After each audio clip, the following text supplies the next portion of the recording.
Hello বন্ধুরা, good morning. আমার আরেকটা নতুন ব্লগে তোমাদের স্বাগতম। দেখো, সকাল সকাল উঠে আজকে না বৃষ্টি হচ্ছিল। এটা হচ্ছে বৃহস্পতিবারের ভিডিও। মানে সেদিনকে বৃষ্টি হচ্ছিল সকাল 5টার থেকে প্রচণ্ড বৃষ্টি। তারপরে দেখো একটু দেরি করেই উঠছি কালকে, মানে বৃহস্পতিবারে। উঠে ঘর ঠর মুছে নিচ্ছি, কারণ কি বলে তো, বৃহস্পতিবারটা ঠাকুর দিতে হবে, তো ঘর তো মুছতেই হবে, তাই না? ঘর পাল্টাই, যেহেতু আমার মা লক্ষ্মী আছে। তারপর ঘর মুছে এদিকে দেখো প্রচুর জামা কাপড় বেরিয়েছে, এগুলো সব জমা করে নিলাম। তারপর এদিকে দেখো স্নান ধান করে এসে মা লক্ষ্মীর ঘট স্থাপন করে নিলাম। মা লক্ষ্মীকে এখন যে পূজা দেব, আমি প্রতিদিন যেভাবে পুজো দিই সেভাবেই দিই। ধান দুপো টুপো দিয়ে দেই। তারপরে দেখো এদিকে মা লক্ষ্মীর ঘট আমি বসিয়ে নিলাম। আমার না বৃহস্পতিবার দিনটা না অনেকটাই এভাবেই কাটে, কেন বলো তো? ঘর মুছতে হয়, ঠাকুর দিতে হয়, অনেক কাজ থাকে। সব কিছুই করে তারপরে তো আছে আমার ছেলেকে সামলাতে হয়। এদিকে দেখো আমি মা লক্ষ্মীর পাঁচালি আমি প্রতি বৃহস্পতিবার করেই পড়ি। মা লক্ষ্মীর পাঁচালি পড়ে নিচ্ছি। কারণ কি বলো তো, আমার না এটা অভ্যাস হয়ে গেছে, প্রতি বৃহস্পতিবারে যদি আমি পাঁচালি না পড়ি না, আমার একদম ভালো লাগে না। সময় হয় না বেশি, 1 পৃষ্ঠা করে হলেও আমি পড়ি। তারপরে দেখো পাঁচালি পড়ছি। তারপরে ছেলে তো ঘুরু ঘুরু করতেছিল। তারপরে ছেলেকে ওর বাবার কোলে রেখে আমি পূজা কমপ্লিট করি। কি বলো তো, ছোট বাচ্চা থাকলে তো তাকে সামলাতেই হবে, তাই না বলো? আর আমার ছেলে না খুবই শান্ত, জানো। ওকে মানে এমনিতে কোনো কান্নাকাটি কিচ্ছু করবে না, খালি খিদা পাইলেও কান্না করবে না। তাও আমি কোনো টাইম মতন খাওয়াইলে ওর একদম ভেজাল নেই। আর হচ্ছে ও না ঘুরতে ভালোবাসে, ওকে সারাদিন যত ঘুরাবা তত ভালো। ও ঘুরলেই ওর ভালো লাগে। তারপরে দেখো মায়ের দিকে পাঁচালি পরে নিচ্ছি। পাঁচালি তারপরে এদিকে আমি এই যে গুরুজনের ব্যথা দেয় প্রাণে নারীর অঙ্গের ভূষণ লজ্জা যে হয়, তাহা যে নারীগণ বিসর্জন অতিথি আসলে ঘরে ফিরে দূর দূর করে স্বামী অগ্নি নিত্য নারী উদয় ঘরে প্রতি তুচ্ছ অতিভাবে সেই নারীগণ গৃহকর্মতে যাইয়া রসালাভ শ্রমণ পরিষেবার পরিহারে সময় কাটায়।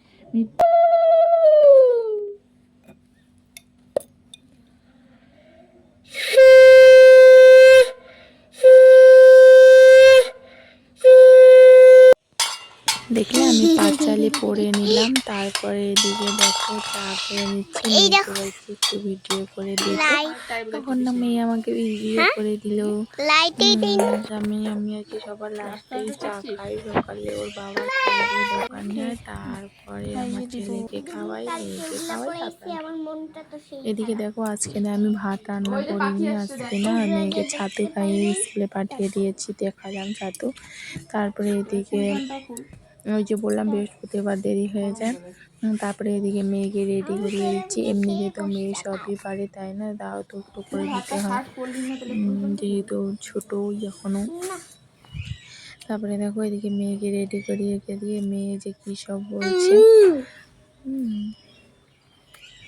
তারপরে যে মেয়েকে রেডি করিয়ে টোটোতেই পাঠিয়ে দিব স্কুলে। এই যে আমি মেডি পরে নিচ্ছি, এতক্ষণ আমি বকর বকর করছি, এখন আমি বকর বকর করছি। বকর বকর করছি, ভালো লাগছে। এখন না ওকে রোজ একদম দিনে বকর স্কুলে বকর করছে। পাঠাচ্ছি। আর মনে করো 4-5 দিন হয়তো স্কুল হবে, তারপর তো গরমের ছুটি দিবে। প্রায় 15-16 দিন বন্ধ থাকবে। আমি বললাম এখন যা, স্কুলে কত কিছু পড়াবে তাই না বলো? যেমন প্রথম এক্সাম হয়ে গেছে, এবার দ্বিতীয় সেমিস্টারের এক্সাম হবে, ওই পড়াগুলো কমপ্লিট করাবে। এদিকে দেখো ছেলে তো আমার প্রচণ্ড দুষ্টু, বিছানায় রাখলে বিছানা থেকে নেমে যায়, পড়ে যায়, ওই জন্য কোলে নিয়েই পড়তে হচ্ছে। তারপর মেয়েকে 3 দিন খেয়েছে আম পাউরুটি আর শসা দিয়েছি, টমেটো ইসে দিয়ে বলে খাবে, ওটা নিয়ে গেল। এদিকে দেখো মেয়ে স্কুলে চলে যাচ্ছে, আমিও সাথে যাচ্ছি কারণ সেন্টারে যাবো, এখানে নেমে যাব। তারপরে দেখো মেয়ে চলে যাচ্ছে টোটোতে করে। আমি না প্রতিদিন সকালটা আমার এভাবেই শুরু হয়, মেয়েকে স্কুলে পাঠানো, বর সকাল সকাল দোকান যায়, তারপরে আমার বাড়িতে ছেলেকে নিয়েই সবটা সামলাতে হয়, ছেলেকে কোলে নিয়েই সামলাতে হয়। তারপরে এদিকে দেখলে তো আমি হলো সব রান্না করতে বসে গেছি। সেন্টার থেকে এসে ছেলেকে ঘুম পাড়িয়ে এদিকে যে এইটা হচ্ছে চাম ঘাস পাতা বাটা করব, আর সজনা পাতা ভাজা করব, মুসুরির ডাল, আর সেন্টার থেকে ডিম আনছি, ডিমটাকে একটু ইসে করে নিব, হালকা পেঁয়াজ দিয়ে মাখা মাখা করে রাখবো। কারণ ডিম ওর বাবা খায় না, আমি আর মেয়েই খাবো। এইদিকে দেখো মেয়েকে স্কুলে আনতে গেছিলাম, মেয়েকে না কল করছি স্কুল থেকে, মেয়ের নাকি পটি হচ্ছে না, কান্নাকাটি করছে, এই জন্য গার্জেন কল হচ্ছিলো। তখন আমি 11:30তেই ছেলেকে ঘুম পাড়িয়ে চলে গেছিলাম মেয়েকে আনতে। আসার সময় দেখো আমি সাইকেল নিয়ে গেছিলাম একজনের, সাইকেলে করে মেয়েকে নিয়ে আসলাম বাড়িতে। এদিকে দেখো আমাদের বিজয় মিছিল, মানে বিজেপি থেকে যে মিছিল হয় সেই মিছিল আজকে বেরিয়েছে, প্রচুর লোক, এখানে সবাই নাচ গান করছে, পুরা মজ আনন্দ মস্তি। এটা কিন্তু আমাদের দলের না, এটা পাশের বুথের হবে, আমাদের বুথেরটা শনিবারে হবে, ওটাও তোমাদের সঙ্গে শেয়ার করবো। বিজেপি জিতেছে আর মাল্টু তখন পাঠাচ্ছে স্কুল থেকে ব্যথা। এসে খাওয়া দাওয়া করে আমি ভাবলাম কি না একটু দেখে আসি, তারপরে আসে খাওয়া দাওয়া করবো। তারপরে তো এটা দেখে দেখতে গেলাম, দেখে এসে মেয়েকে ভাত দিলাম, মেয়ে তো একা খাবে না, মেয়েকে খাইয়ে দিতে হবে। ছেলের ভাত মাখলাম, ছেলেকে আগে খাওয়াইতে দিলাম, খাইয়ে দিলাম, তারপরে ওর বাবা খাইলো, তারপরে মেয়েকে ওর বাবা খাওয়ার পরে ছেলেকে নিল, তখন আমি আর মেয়ে দুজনে খেলাম আর কি। এরকমই হয়, মানে স্কুলে গেছিলাম জন্য দেরি হয়ে গেলো, না হলে বাড়িতে থাকলে আমি ওকে আগে কত খাইয়ে দিই। মানুষ রে, ওয়াও অসাধারণ। দেখতেছি দিকে প্রচুর মিছিল যাচ্ছে, ঢোল ফোটাচ্ছে পুরো, মানে আমাদের এদিকে না বিজেপি জিতছে তার জন্য তাই আমাদের বাড়িতে আসলে বিজেপি অমায়িক ওয়াসাম আন্ডারস্ট্যান্ড।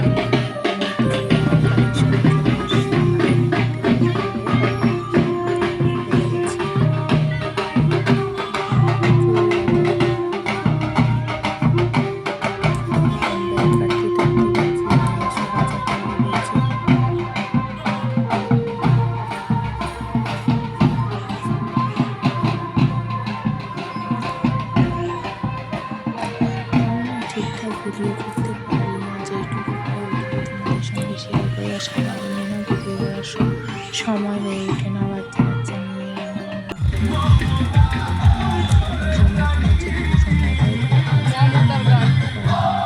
এডিট করে নিই, এরকমই হয়, একদিন পুরোপুরি ভিডিও বানিয়ে দিতে পারি না।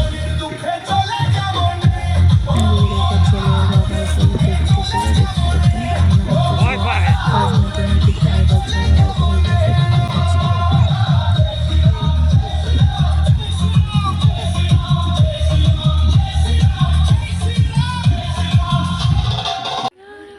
তারপরে তো বাড়ি আসলাম, এসে সন্ধ্যাবাতি দিয়ে নিলাম, মুখটাকে সেবা দিয়ে দিলাম। তারপরে সন্ধ্যাবেলা না সকালে একটু চা বেঁচেছিল, ওই চাটুকুই গরম করে সন্ধ্যাবেলা খেলাম। এমনিতে আমি চা খাই না সন্ধ্যাবেলা, কিন্তু কালকে যেহেতু চাটা বেঁচেছিল ওই জন্য চাটা খেলাম। চা টা খেয়ে তারপরে মেয়ে ঘুমাইছিল, মেয়ে ঘুম থেকে উঠলো, মেয়েকে খাইয়ে টাইয়ে একটু বই টই পড়ালাম।